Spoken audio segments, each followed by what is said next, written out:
এই মুহূর্তে সবথেকে বড় খবর চলে এসেছি আব্বাস সিদ্দিকীর নলেজ সিটি নিয়ে, মানুষের কাছে কিছু বার্তা নিয়ে।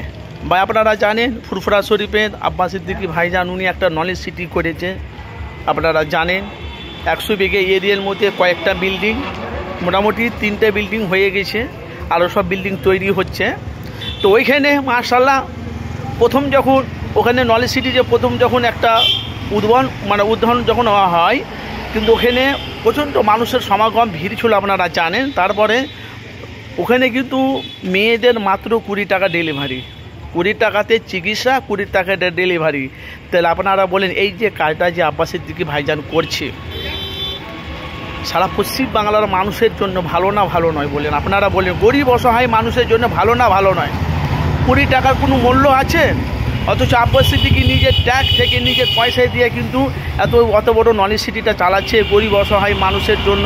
এই যে নলেজ এই যে মানে এই যে ডেলিভারিটা যে করেছে মেয়েদের, মাত্র 20 টাকাতে চিকিৎসা। আর আপনারা বলেন হিন্দু, দলীয়, আদিবাসী, মুসলিম যত ধর্ম ভিন্ন যত যা আছে সবাই কিন্তু ওখানে এসে চিকিৎসা করছে। রবিবার মঙ্গলবার ডাক্তার বসে, সেখানে কিন্তু রবিবারটা ক্যান্সেল হয়ে গেছে, মঙ্গলবার ডাক্তার বসে।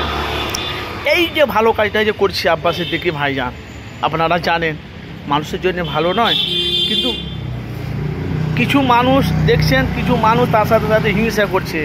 সেই নিয়ে এখন বাংলার মানুষ দেখেন, কেউ যদি ভালো কাজ যদি করে কিছু মানুষের হিংসা হয়।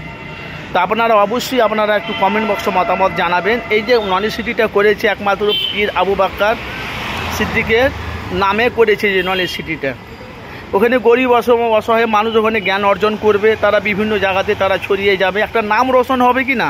তো ভাইজানের নলেজ সিটি থেকে তারা জ্ঞান অর্জন করে নিয়ে এসে আপনাদের মতামত জানাবেন। তারা বাংলার অনেক মানুষ তারা জিজ্ঞাসা করছে ভাইজান যে কাজটা করছে খুবই ভালো, আপনাদের মতামত জানাবেন।